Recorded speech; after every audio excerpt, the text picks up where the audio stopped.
사도신경 고백합니다. 나는 전능하신 아버지 하나님, 천지의 창조주를 믿습니다. 나는 그의 유일하신 아들 우리 주 예수 그리스도를 믿습니다. 그는 성령으로 잉태되어 동정녀 마리아에게서 나시고 본디오 빌라도에게 고난을 받아 십자가에 못 박혀 죽으시고 장사된 지 사흘 만에 죽은 자 가운데서 다시 살아나셨으며 하늘에 오르시어 전능하신 아버지 하나님 우편에 앉아 계시다가 거기로부터 살아있는 자와 죽은 자를 심판하러 오십니다. 나는 성령을 믿으며 거룩한 공교회와 성도의 교제와 죄를 용서받는 것과 몸의 부활과 영생을 믿습니다. 아멘. 찬송가 272장입니다. 찬송가 272장 찬양하십니다.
주께로 갑니다.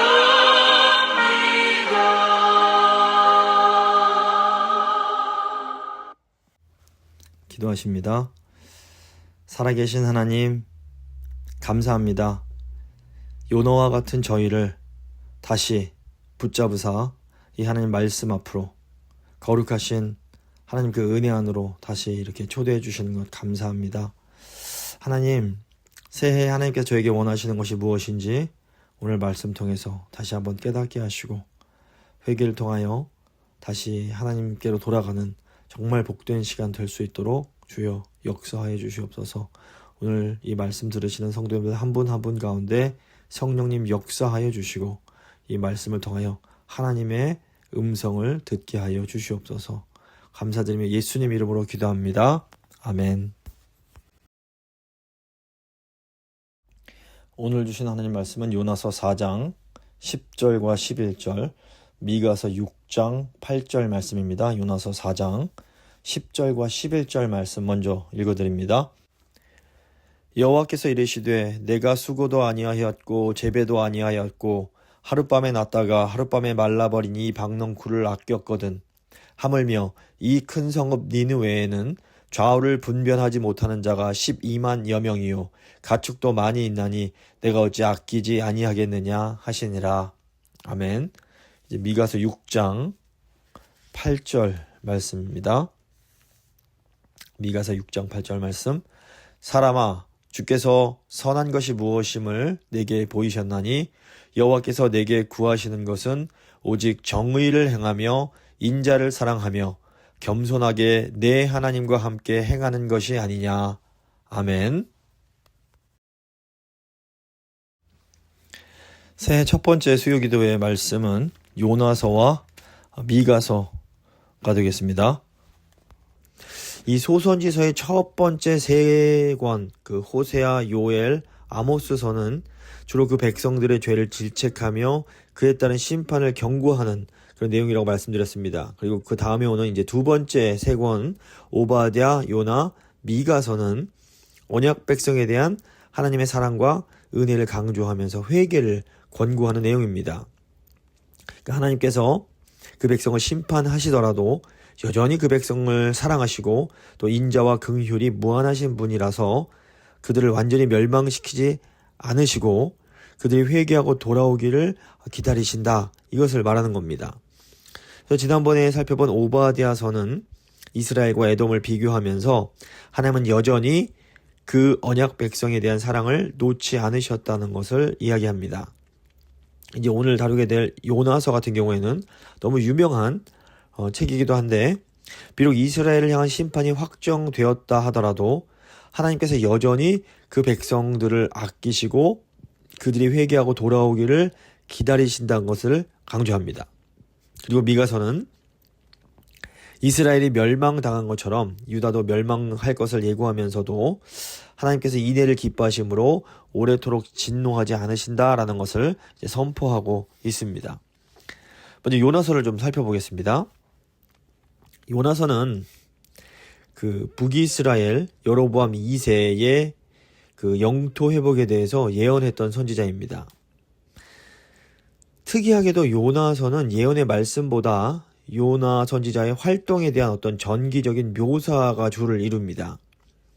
또 이 요나의 사역은 이스라엘에서 이루어진 것이 아니라 아수르의 수도 니느웨를 대상으로 합니다. 이 아수르는 이후에 북왕국 이스라엘을 멸망시킬 원수이지만 요나가 사역할 당시에는 아직 고대 근동에서 패권을 잡지 못한 미미한 나라였습니다. 그런데 하나님께서 이곳에 요나를 보내서 심판의 메시지를 전하게 하시는 겁니다. 그리고 이 요나가 전한 말씀을 듣고 니느웨 백성들이 회개해서 멸망하지 않게 되었다. 이것이 잘 아시는 요나서의 내용입니다. 요나서의 그 구조를 한번 살펴보면 총 4장으로 되어 있는데 앞부분 1장, 2장은 요나의 개인적인 구원에 대한 겁니다. 그리고 3장과 4장은 이방족 속의 니느웨 백성들의 구원을 이야기합니다. 그러니까 이 니느웨 사람들이 요나의 예언을 듣고 회개해서 멸망치 않게 되는 겁니다. 이 요나서 바로 앞에 책인 오바댜서는 에돔을 심판하시고 언약 백성을 구원하시는 하나님에 대해서 말씀했습니다. 그런데 이와는 달리 요나서는 보편적인 하나님, 그러니까 온 그 지구를 다스리시는 하나님을 이제 보여주는 것처럼 보입니다. 그래서 하나님께서 이스라엘만 사랑하시는 것이 아니라 니느웨 백성도 아끼는 분으로 이제 보여지는 겁니다. 물론 다른 선지자들에게서 보는 것처럼 이 이방인들의 구원은 하나님의 그 전체 구원사역에 매우 중요한 부분을 차지합니다. 하지만 이 소선지서 전체의 흐름으로 볼 때에는 요나서가 정말로 하고 싶은 말은 하나님이 느느웨를 사랑하신다 이것보다도 더 중요한 게 뭔가 하면 하나님의 어떤 분이신지 하나님의 성품을 강조하는 것에 있습니다. 그래서 하나님께서 여호와께서는 심판을 작정하셨다 하더라도 회개하는 자를 불쌍히 여기셔서 재앙을 돌이키시는 긍휼의 하나님이심을 강조하는 겁니다. 이렇게 긍휼의 하나님을 증거함으로써 그 언약 백성들에게 그러니 너희도 회개하고 용서함을 받아라. 이것이 이제 요나서가 하고 싶은 진짜 이야기인 겁니다. 물론 하나님이 니느웨를 사랑하십니다. 하나님께서 모든 지구의 이 사람들을 사랑하시지만 요나서가 정말 보여주고 싶은 것은 이 니느웨 사람들도 회개하면 하나님께서 용서하시니 언약 백성 이스라엘 유다 너희도 회개해라. 그럼 하나님께서 용서해 주실 것이다. 이것을 얘기하는 거라고 볼 수 있습니다. 그리고 기억하실지 모르지만 2016년도 오후 예배 시간에 요나서부터 이렇게 쭉 뒷부분 그 선지서를 강의한 적이 있습니다. 요나서는 잘 아시니까 간략하게 저희가 한번 그 내용을 살펴보도록 하겠습니다. 먼저 1장과 2장은 요나 개인의 구원입니다. 1장은 요나가 하나님의 소명을 거부하는 내용입니다. 요나는 북이스라엘의 아주 강력한 왕이었던 여로보암 2세 때 이스라엘의 영토가 확장될 것을 예언했던 선지자입니다. 그러니까 아주 애국적인 나라를 사랑하는 선지자라고 할 수 있습니다. 요나의 사역 시기는 아직 아수르가 고대 근동의 강국으로 등장하기 이전으로 추정이 됩니다. 하나님께서 니느웨의 악독함을 보시고 요나에게 가서 니느웨로 가서 사역하게 이제 요나를 보내시는 겁니다. 하지만 요나는 이를 거역하고 하나님을 피해서 니느웨와 정반대 길로 배를 타고 도망갑니다. 지도 교재에 보시면 이제 거꾸로 가는 겁니다. 니느웨가 동쪽에 있는데 요나는 서쪽으로 가려고 하는 겁니다. 그런데 이제 요나가 탄 배가 풍랑을 만나서 모두들 살려고 아우성 칠 때 요나가 배 밑에서 깊은 잠을 자고 있습니다. 이때 선장이 요나를 깨우면서 일어나서 너의 하나님께 구해라.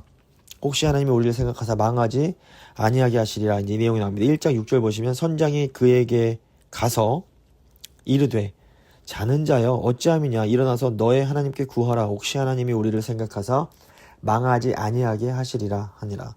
그러니까 하나님께서 이 선장을 이방인 선장을 통해서 요나에게 말씀을 하시는 겁니다. 이 선장의 말이 요나서의 핵심 주제와 연결이 됩니다. 즉 하나님을 거역한 요나 때문에 풍랑으로 망하게 되었을지라도 하나님께 은혜를 구하면 그 풍랑을 거두시지 않겠느냐라는 겁니다.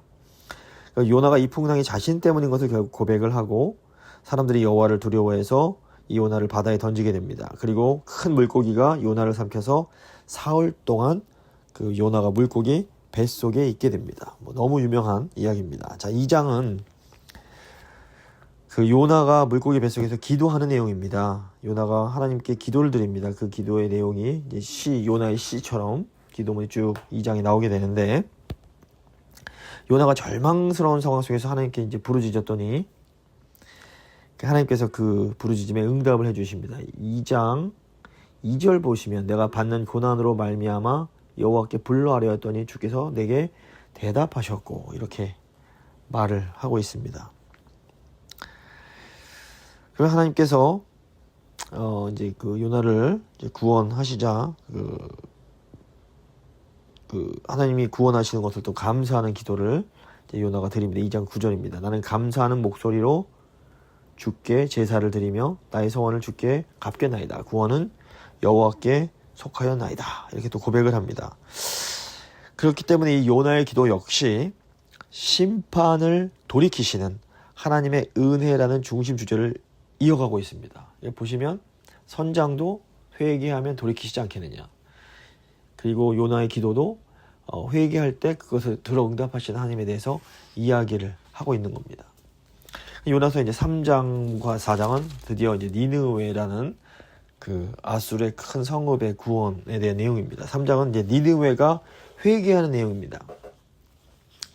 물고기가 이제 요나를 육지에 다시 토해낸 후에 요나가 다시 하나님의 명령을 받아서 니느웨로 가서 말씀을 선포하게 됩니다. 3장 1절 2절 보시면 여호와의 말씀이 두 번째로 요나에게 임하니라. 이르시되 일어나 저 큰 성읍 니느웨로 가서 내가 너에게 명한 바를 그들에게 선포하라 하신지라. 니느웨가 이제 이 말씀에 순종해서 40일이 지나면 니느웨가 무너질 것이다 라는 이제 예언을 선포합니다. 이 예언을 듣고 니느웨 사람들이 금식을 선포하면서 거친 베옷을 입습니다. 이제 거친 베옷을 입는다라는 것은 애통과 회개의 표시였습니다. 근데 이 소식을 이제 니느웨 왕도 듣고 온 백성으로 금식과 회개를 하는 조서를 내리게 됩니다. 그 조서에 요나서의 중심 주제가 아주 자세히 잘 나와 있습니다. 3장 7절부터 9절의 내용입니다. 왕과 그의 대신들이 조서를 내려 니느웨에 선포하여 이르되 사람이나 짐승이나 소떼나 양떼나 아무것도 입에 대지 말지니 곧 먹지도 말 것이요 물도 마시지 말 것이며 사람이든지 짐승이든지 다 굵은 베옷을 입을 것이요 힘써 하나님께 부르짖을 것이며 각기 악한 길과 손으로 행한 강포에서 떠날 것이라. 하나님이 뜻을 돌이키시고 그 진노를 그치사 우리가 멸망하지 않게 하시리라. 그렇지 않을 줄을 누가 알겠느냐 한지라. 하나님은 이방 백성들일지라도 그들이 악한 길에서 돌이켜 떠난 것을 보시고 작정하셨던 재앙을 내리지 않으십니다. 이것은 하나님의 은혜로운 성품의 결과라고 볼 수 있습니다. 그래서 예레미야서 18장 7절 보시면 이런 말씀이 나옵니다. 예레미야서 18장 7절부터 10절 보시면 내가 어느 민족이나 국가를 뽑거나 부수거나 멸하려 할 때에 만일 내가 말한 그 민족이 그의 악에서 돌이키면 내가 그에게 내리기로 생각하였던 재앙에 대하여 뜻을 돌이키겠고 내가 어느 민족이나 국가를 건설하거나 심으려 할 때에 만일 그들이 나보기에 악한 것을 행하여 내 목소리를 청종하지 아니하면 내가 그에게 유익하게 하리라고 한 복에 대하여 뜻을 돌이키리라.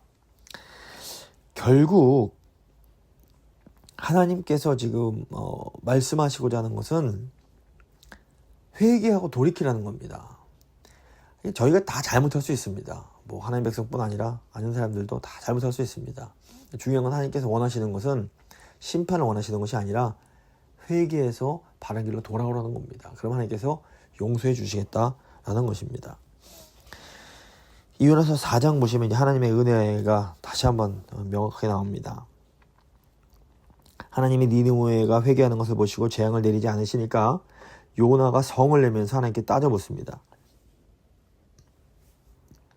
비록 이제 요나의 행동은 굉장히 불손하지만 요나가 말하는 하나님의 성품에 대한 고백은 요나서의 핵심 주제를 아주 잘 드러냅니다. 그래서 하나님이 4장 2절 한번 보겠습니다. 2절 후반부 보시면 주께서는 은혜로우시며 자비로우시며 노하기를 더디하시며 인애가 크사 뜻을 돌이켜 재앙을 내리지 아니하시는 하나님이신 줄을 내가 알았음이니이다. 이러면서 화를 내는 겁니다. 이 하나님께서 은혜롭고 자비로운 분이시라서 노하기를 더디하신다라는 이 고백은 성경에서 아주 자주 나타나는 하나님의 아주 본질적인 성품입니다. 소선지서 안에서도 요엘 선지자도 이 하나님의 성품을 증거를 했습니다. 하지만 요나가 이제 입술로는 그 하나님의 성품을 말하면서도 정작 하나님의 은혜로 니느웨를 구원하신 그 사실을 마음으로 받아들이지 못하는 겁니다. 머리로는 아는데 그게 마음으로 안 오는 겁니다. 그래서 요나가 너무 화가 나서 차라리 자신의 생명을 거두어 달라고 할 정도로 크게 분을 냅니다. 이에 대해서 하나님은 요나에게 이제 박넝쿨을 사용해서 교훈을 주십니다. 그리고 하나님께서 니느웨 백성을 아끼신다는 것을 알려주십니다. 결론적으로 요나서의 중심 메시지는 하나님이 은혜롭고 자비로운 분이시기 때문에 심판을 작정하셨을지라도 회개하면 뜻을 돌이켜서 재앙을 거두신다라는 겁니다. 하나님은 니느웨 백성의 그 본보기를 통해서 아주 분명하게 이 하나님의 마음을 보여주셨습니다. 즉 하나님께서 이런 니느웨 백성도 회개하면 용서해 주시는데 하물며 그 택하신 백성들이 회개하면 더 아껴주시고 재앙을 돌이키지 아니하시겠느냐, 이걸 말하는 겁니다. 그런데 이 북이스라엘은 이 요나 선지자의 이 강력한 하나님의 그 회개의 메시지를 듣고 나서도 결국 회개하지 않아서 결국 이제 아모스 선지자의 예언대로 멸망을 하게 됩니다. 하지만 아직 이제 유다는 남아 있습니다. 그래서 요나서 다음에 이제 오는 미가 선지자는 하나님의 인애를 강조하면서 남유다와 예루살렘을 향해서 제발 이 북이스라엘의 전철을 밟지 말고 회개해서 심판을 받지 않도록 하라. 이 회개를 아주 강력하게 촉구를 하는 겁니다. 이제 미가 선지자로 좀 나가 보겠습니다. 미가 선지자는 그러니까 유다 왕 요담, 아하스, 히스기야 시대에 활동했던 남유다의 선지자입니다. 그러니까 이사야 선지자와 동시대에 활동했던 선지자라고 보시면 됩니다. 다만 이 이사야 선지자가 주로 예루살렘 궁정에서 왕들, 귀족들을 상대해서 예언을 하면서 예루살렘의 운명과 다윗 왕조에서 나실 메시아의 초점을 맞췄다면 이 미가 선지자는 서민들의 입장에 서서 주로 부자와 지도자들의 죄를 책망을 합니다. 그래도 이 같은 시기에 사역을 했기 때문에 이 두 사람의 예언, 그러니까 이사야 선지자와 미가 선지자의 예언에는 굉장히 비슷한 부분이 많습니다. 이 시대는 특히 북이스라엘이 멸망하는 시기입니다. 그러니까 미가는 초반부에 사마리아의 멸망을 이야기하면서 결국 남유다도 그 죄를 따라서 멸망의 길로 가고 있다라고 지적을 합니다. 하지만 이 요나 선지자의 말씀에 이어서 미가는 하나님이 그 백성의 허물을 용서하시는 인애하신 분이라는 것을 강조하면서 구원의 소망을 잃지 않도록 권고합니다. 미가서는 이제 보면 구조를 보면 세 부분으로 나눠집니다.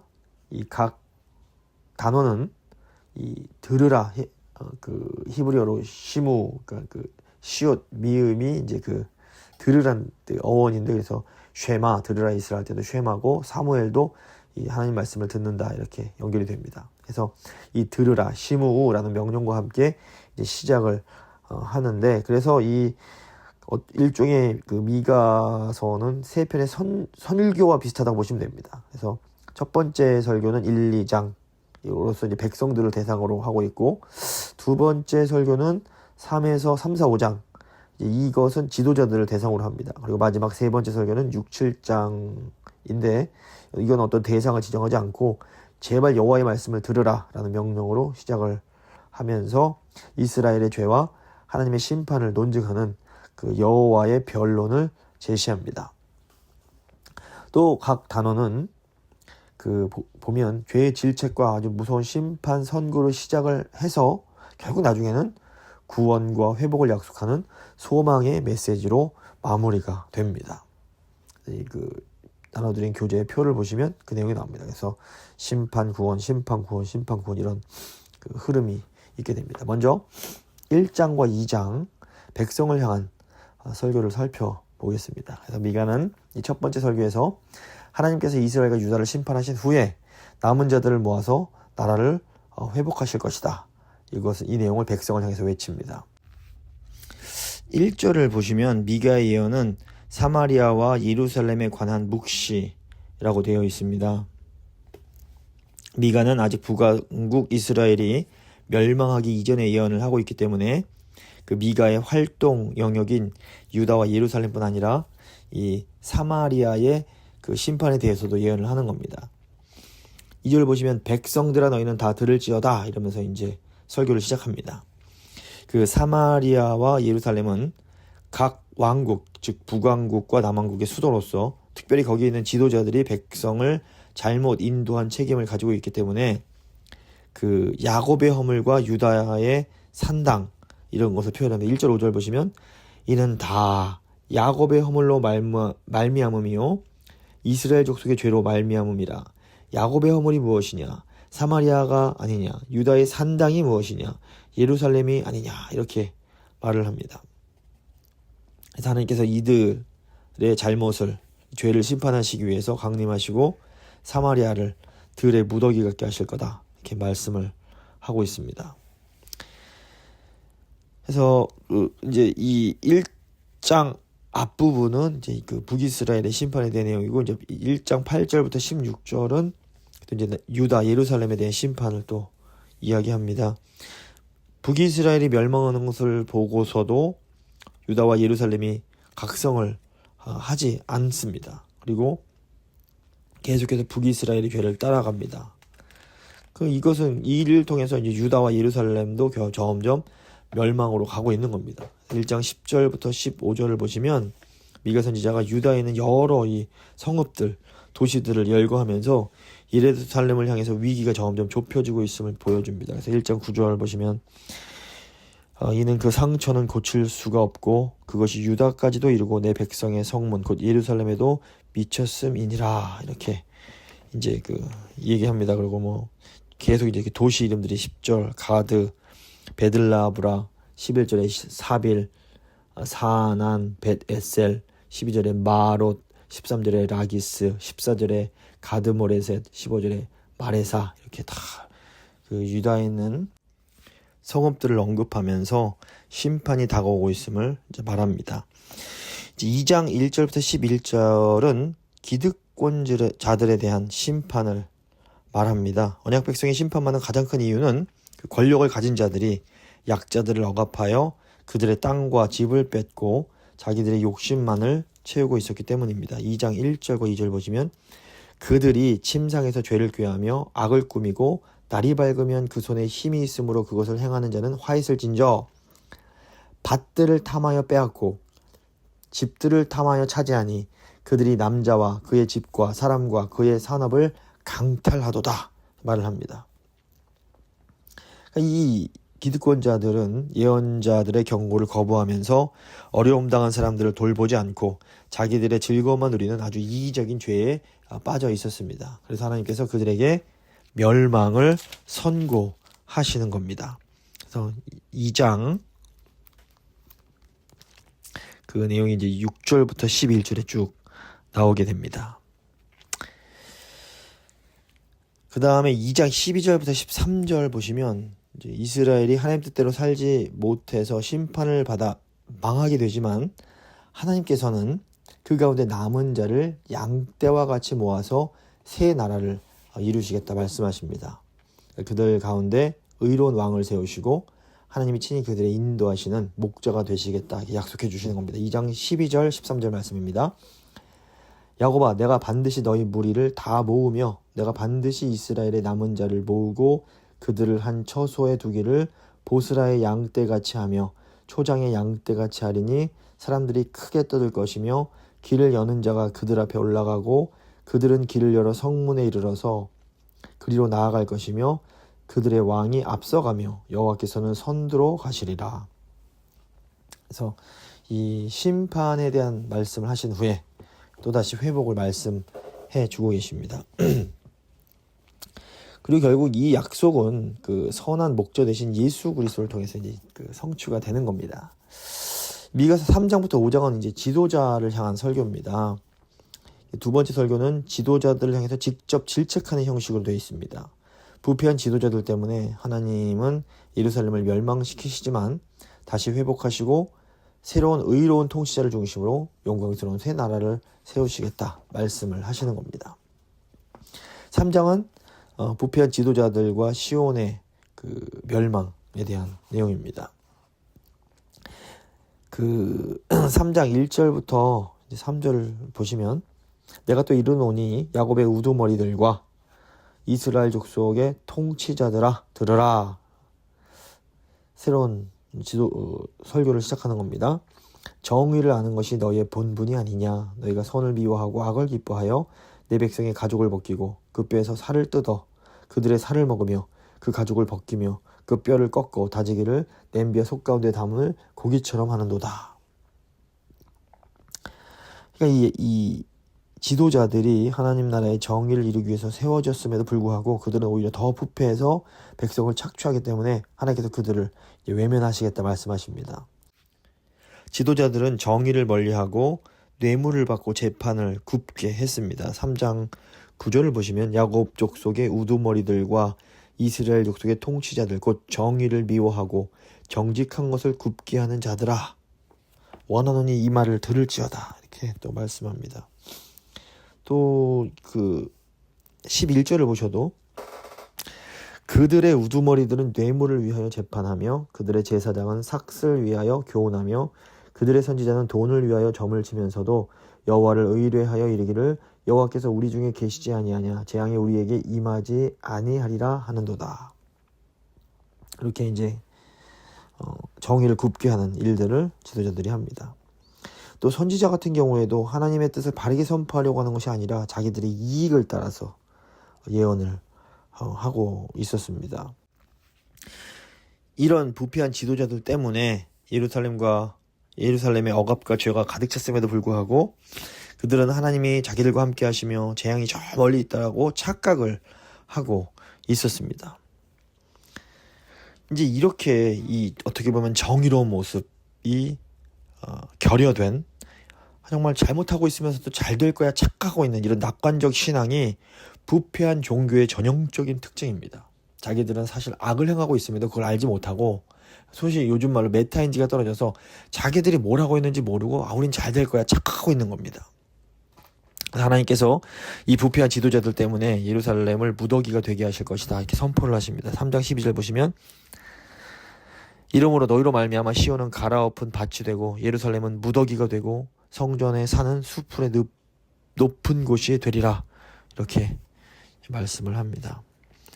그리고 이제 4장과 5장은 그 시온과 지도자가 회복될 거라는 또 구원의 말씀을 하는 내용입니다. 4장 보시면 하나님은 무더기가 된 시온을 다시 일으켜 주실 것을 약속을 하십니다. 그때 시온은 세상의 중심이 돼서 하나님의 율법과 말씀이 나오는 곳, 즉 하나님의 통치의 자리가 될 겁니다. 4장 1절과 2절 보시면 끝날에 이르러는 여호와의 전의 산이 산들의 꼭대기에 굳게 서며 작은 산들 위에 뛰어나고 민족들이 그리로 몰려갈 것이라. 곧 많은 이방 사람들이 가며 이르기를 오라 우리가 여호와의 산에 올라가서 야곱의 하나님의 전에 이르자. 그가 그의 도를 가지고 우리에게로 가르치실 것이라. 우리가 그의 길로 행하리라 하리니 이는 율법이 시온에서부터 나올 것이요 여호와의 말씀이 예루살렘에서부터 나올 것임이라. 이렇게 아름다운 예언의 말씀을 하고 있습니다. 물론 이 예언이 예수 그리스도를 통해서 이제 성취되었다는 것을 우리는 알고 있습니다. 그 하나님의 통치 아래에서 세상의 전쟁이 그치고 각 사람은 더 이상 기득권자들에게 기업을 뺏기지 않고 자기 땅에서 거둔 열매를 먹으면서 안전하게 살 수 있게 되는 겁니다. 이 내용이 이제 3절과 4절에 나옵니다. 그가 많은 민족들 사이의 일을 심판하시며 먼 곳 강한 이방 사람을 판결하시니 무리가 그 칼을 쳐서 보습을 만들고 창을 쳐서 낫을 만들 것이며 이 나라와 저 나라가 다시는 칼을 들고 서로 치지 아니하며 다시는 전쟁을 연습하지 아니하고 각 사람이 자기 포도나무 아래와 자기 무화과 나무 아래에 앉을 것이라. 이렇게 아름다운 예언이 나오고 있습니다. 하나님은 회복된 시온에서 그 포로된 이스라엘 백성을 구원하여 다시 이제 그들을 모으시고 거기에서 그들을 다스리시며 그 백성으로 승리하게 하실 것을 약속해 주시는 겁니다. 그리고 이제 5장은 그곳에 이제 새로운 또 통치자가 있게 될 것을 또 예언을 합니다. 그 미가 선지자는 이스라엘을 다스릴 자가 유다 베들레헴에서 나올 것이다 예언을 합니다. 5장 2절입니다. 베들레헴 에브라다야 너는 유다 족속 중에 작을지라도 이스라엘을 다스릴 자가 너에게서 나에게로 나올 것이라. 그의 근본은 상고의 영혼에 있느니라. 이거 우리는 너무 유명한 그 메시아 예언입니다. 예수님께서 베들레헴에서 나실 것을 미가 선지자가 예언을 했던 겁니다. 근데 이제 이 이상적인 통치자 메시아는 당대 부패한 통치자들과는 달리 여호와의 능력과 그의 하나님 여호와의 이름의 위엄을 의지하여 통치하는 신실한 대리자가 될 것이며 그의 통치는 땅 끝까지 이르게 될 것입니다. 그러니까 이 예언이 이제 그 신약 시대에 이제 예수 그리스도가 이 예언의 말씀을 성취하시고 저 땅 끝까지 이르러서 그 복음을 증거되는 이것을 통해서 이루어진다는 것을 우리는 지금 이제 눈으로 목도를 하고 있는 겁니다. 근데 이 예언을 미가 선지자가 놀랍게 해 주었던 겁니다. 이제 6장과 7장은 이제 마지막 설교, 변론입니다. 이 마지막 설교에서는 미가 선지자가 하나님이 죄에 대해 심판하시는 것이 정의로운 것이다 라고 선포하고 심판 후에는 인내하신 하나님이 그 백성을 회복하실 것이다 예언을 하고 있습니다. 6장은 또다시 이제 이스라엘의 불의에 대해서 얘기합니다. 하나님은 어떤 법정 고소의 형식으로, 그러니까 그 검사가 그 피고의 그 잘못을 지적하는 것처럼 이스라엘 백성들의 죄를 질책하십니다. 하나님은 그 백성을 애굽의 속박에서 구출해 내시고 그들로 가나안 땅에 정착하게 하셨습니다.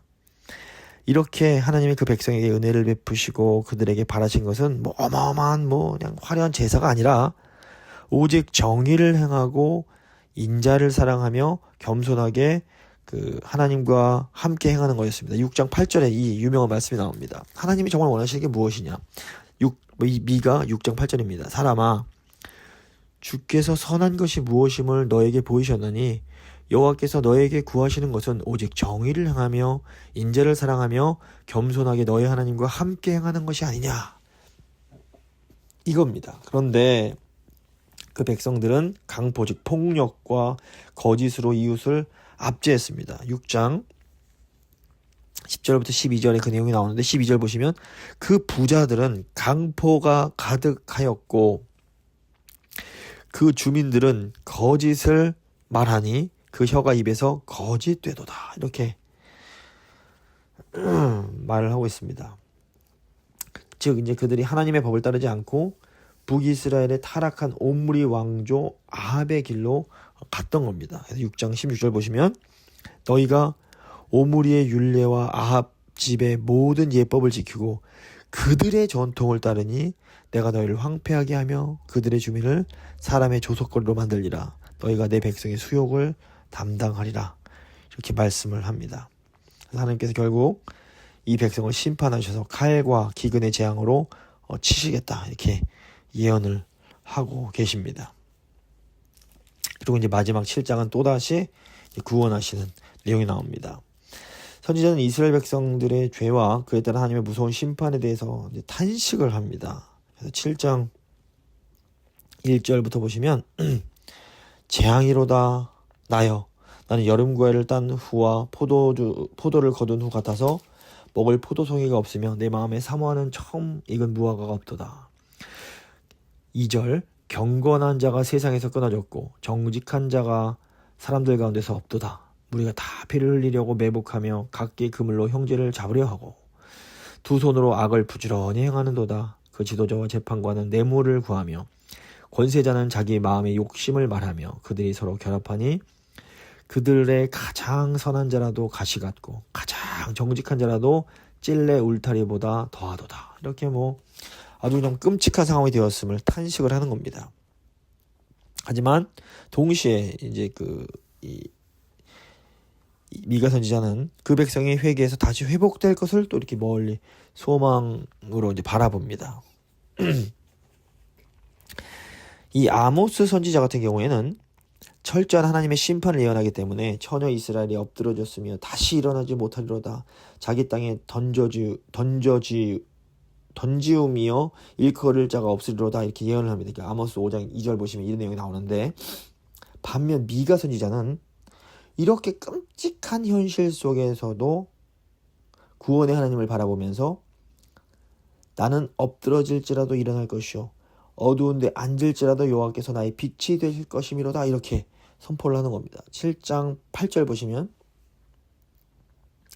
나의 대적에 나로 말미암아 기뻐하지 말지어다. 나는 엎어질지라도 다시 일어날 것이요 어두운데 앉을지라도 여호와께서 나의 빛이 될 것이미로다. 이렇게 선언합니다. 이것이 어떻게 보면 이 시대 우리를 살아가는 이 시대를 살아가는 우리의 어떤 믿음의 고백이 되어야 할지 모릅니다. 현실도 뭐 미가 선지자가 살았을 때와 뭐 크게 다르지 않습니다.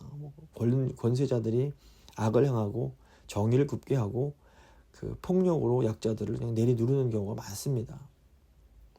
하지만 이 가운데 우리가 마치 이제 나중에 하박국 선지의 어떻게 그 믿음처럼 결국에는 하나님이 우리의 빛이 되실 것이다. 이렇게 고백을 하게 되는 겁니다. 아모스는 하나님의 공의로운 심판을 강조하면서 그 백성이 회개하지 않으면 일어날 수도 없고 아무도 일으킬 자가 없다라고 이렇게 아주 그냥 강력한 심판을 예언했습니다. 반면 미가는 하나님의 인내하심을 강조하면서 그럼에도 그 백성이 죄를 고백하고 하나님의 도우심을 구하면 하나님이 용서하시고 회복시켜 주실 것을 예언을 하고 있는 겁니다. 7장 9절을 보시면 내가 여호와께 범죄하였으니 그의 진노를 당하려니와 마침내 주께서 나를 위하여 논쟁하시고 심판하시며 주께서 나를 인도하사 광명에 이르게 하시리니 내가 그의 공의를 보리로다. 이렇게 말을 합니다. 그래서 이제 후반부의 맨 마지막 고백에 미가가 자신의 이름이 의미하는 대로 우리 주와 같은 신이 어디 있습니까? 라는 물음과 그를 통해서 그 하나님의 인내하신 사랑, 그 헬세드의 사랑을 노래하면서 자신의 글을 예언을 마무리를 짓는 겁니다. 저희가 몇 주 전에 이 미가 선지자 마지막 7장 18절부터 20절 본문으로 이 대림절 기간에 그 하나님의 그 헬세드의 사랑을 또 함께 나눈 적이 있습니다. 한번 7장 18절부터 20절 보겠습니다. 주와 같은 신이 어디 있으리이까? 주께서는 죄악과 그 기업의 남은 자의 허물을 사유하시며 인애를 기뻐하심으로 진노를 오래 품지 아니하시나이다. 다시 우리를 불쌍히 여기셔서 우리의 죄악을 발로 밟으시고 우리의 모든 죄를 깊은 바다에 던지시리이다. 주께서 옛적에 우리 조상들에게 맹세하신 대로 야곱에게 성실을 베푸시며 아브라함에게 인애를 더하시리이다. 이렇게 말씀하면서 자신의 예언을 마무리 짓습니다. 요나서와 미가서 한번 정리해 보겠습니다. 오바댜, 요나, 미가는 하나님의 심판을 분명히 이야기하지만 심판에서 그치지 않고 회개하면 다시 회복시킬 것이다.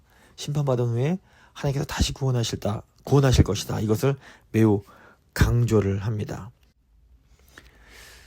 이스라엘의 절기를 보면 종교적으로 새해가 시작되는 때가 이제 나팔절이 있고 나팔을 불고 나서 곧 뭐가 되냐면 속죄일이 나옵니다. 그러니까 새해 시작하기 전에 다시 한번 자신의 죄를 하나님 앞에 고백함으로 새롭게 시작하는 겁니다. 그래서 새해에 이 회개의 메시지가 증거된다는 것은 매우 중요한 의미가 있습니다. 그러니까 저희가 회개는 주님 만날 때까지 계속해서 하는 것인데 새해를 가장 아름답고 거룩하게 시작하는 것은 회개로 시작하는 겁니다.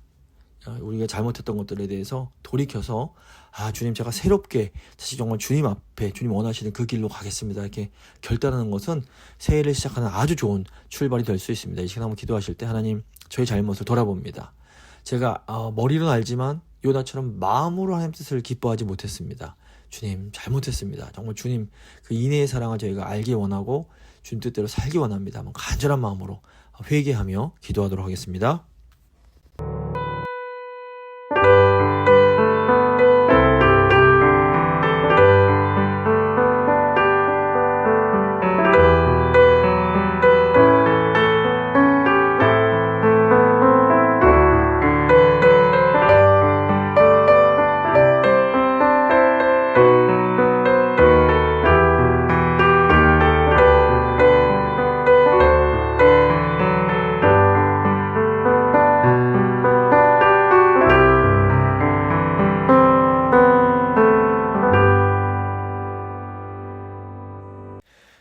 이제 교회와 세상 위에서 잠시 기도하는 시간 갖도록 하겠습니다.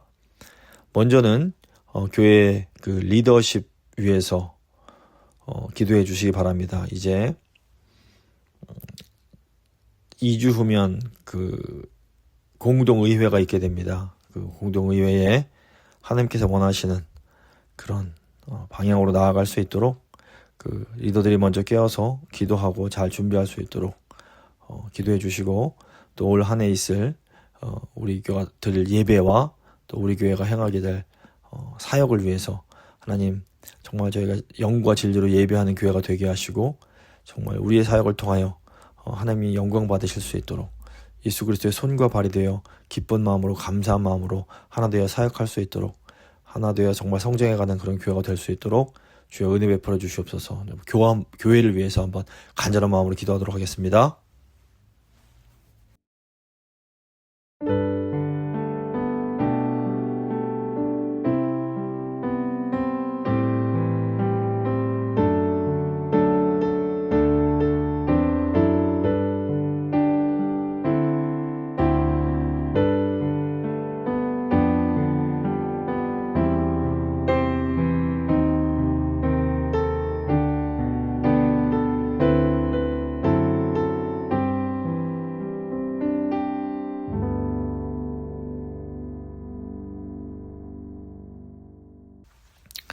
두 번째로는 이제 그 교회 환우들과 그 다음 세대 위해서 기도하겠습니다. 이 환절기 겨울철이라서 너무 이렇게 아프신 분들도 너무 많으시고 한데, 하나님 저희 교회 육신이 연약한 주의 백성들 주님 지켜주시고 강건케 하시고, 무엇보다 육신의 연약함 때문에 더 오히려 주님을 의지하고 믿음은 더욱더 강해지는 그런 기회가 될 수 있게 해달라고 환우들 한 명 한 명 이름 불러가시면서 축복하며 회복을 위해서 기도해 주시고, 또 이제 새해부터는 우리 다음 세대들이 더 온전한 공동체로 세워지기를 원하는데, 다음 세대 축복하면서 우리 EM 청년들과 유스 그리고 우리 유치유년부 아이들까지 한번 위해서 간절한 마음으로 기도해 주시기 바랍니다.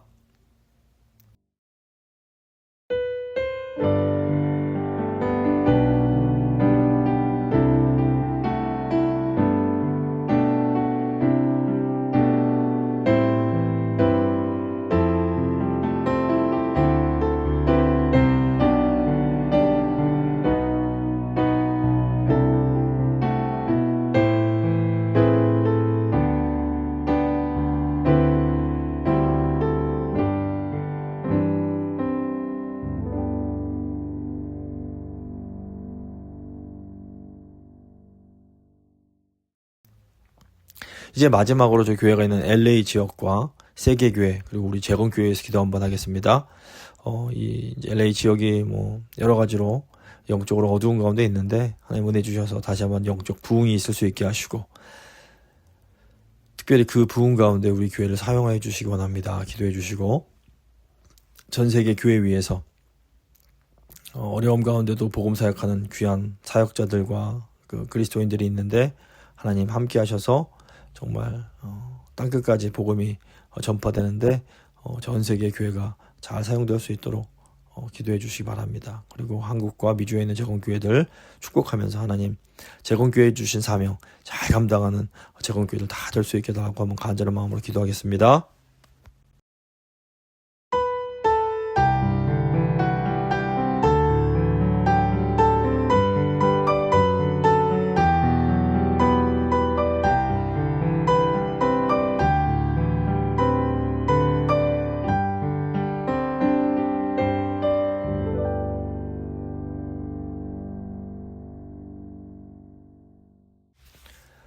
우리의 허물을 용서하시는 인애하시고 자비하신 하나님 감사합니다. 오늘 말씀 통해서 이 새해에 주님께서 저에게 원하시는 것은 다른 것이 아니라 회개라는 것을 다시 한번 깨닫습니다.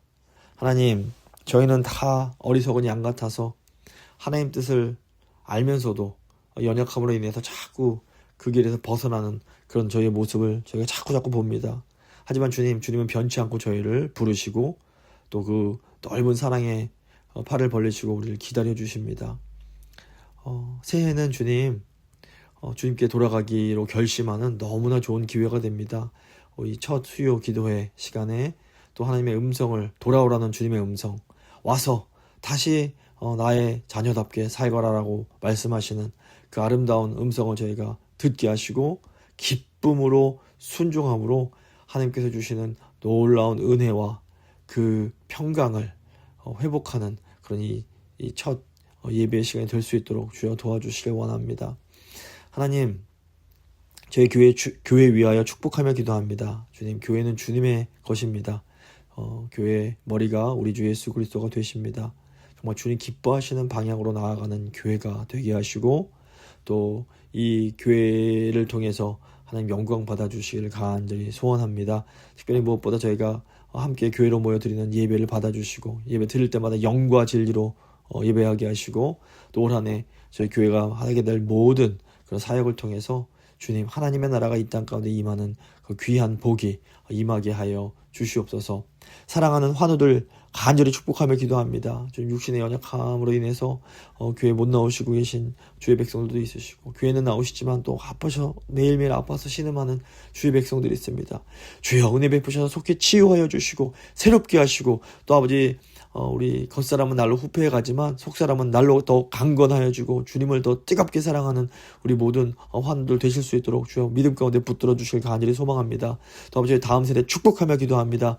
주님, 다음 세대가 저희의 소망입니다. 이제 어른들은 평생 주님 섬기셨고, 이제 이 세상을 떠나신다 해도 사랑하는 주님 곁으로 갑니다. 하지만 주님, 우리 다음 세대 하지만 정말 주님 손에 맡깁니다. 아버지, 믿음 안에서 더 잘 성장하게 하시고, 성장할 뿐 아니라 정말 주님 나라 위하여 귀하게 쓰임받는 우리 다음 세대 다 될 수 있도록 주여 함께 하시고, 특별히 올해부터는 좋은 교육자도 오셔서 함께 이제 아이들을 지도해 주실 터인데, 주님, 저희 다음 세대들이 믿음 안에서 더 굳세어지는 그런 복된 하나가 될 수 있도록 주여 함께하여 주시옵소서.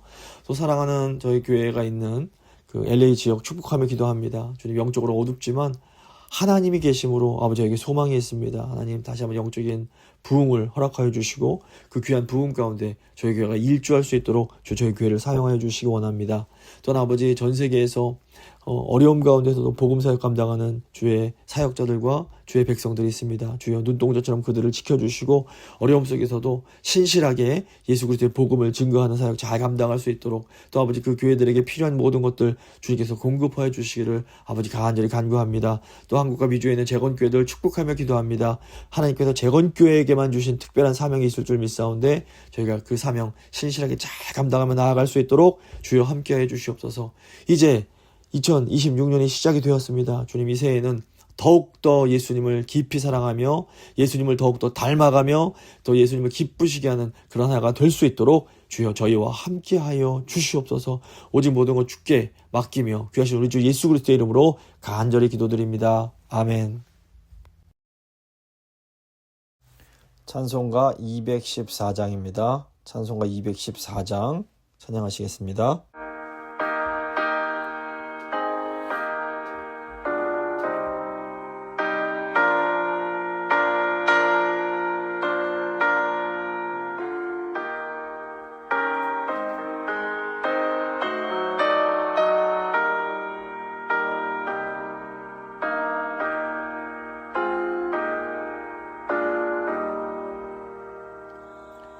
나 주의 도움 받고자 주 예수님께 빕니다.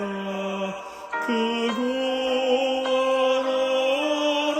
허락하시사 날 받아주소서. 내 모습 이대로 주 받아주소서.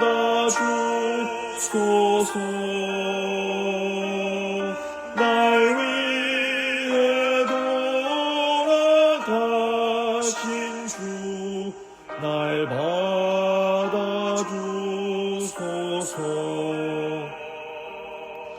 근죄에 빠져 영죽을 날 위해 피 흘렸으니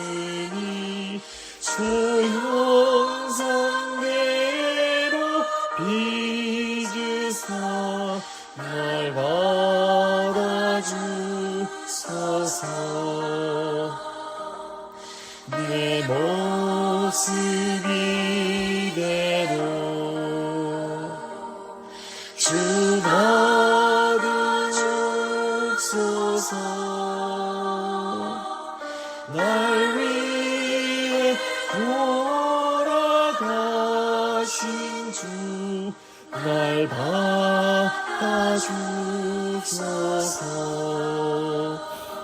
내 힘과 결심 약하여 늘 깨어지 계시오니 주 이름으로 구원을 날 받아주소서. 내 모습 이대로 주 받아주소서. 날 위해 돌아가신 주 날 받아주소서. 내 주님 서신 발 앞에 나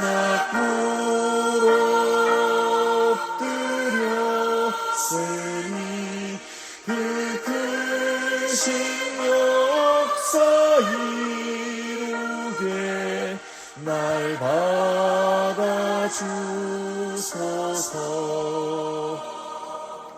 내 모습 이대로 주 받아주소서.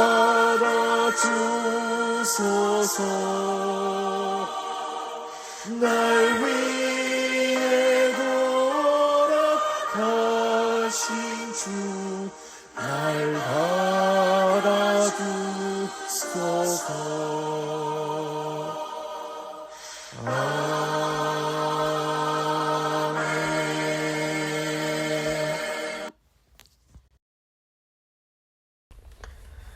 주님 가르쳐 주신 기도로 예배 마치도록 하겠습니다.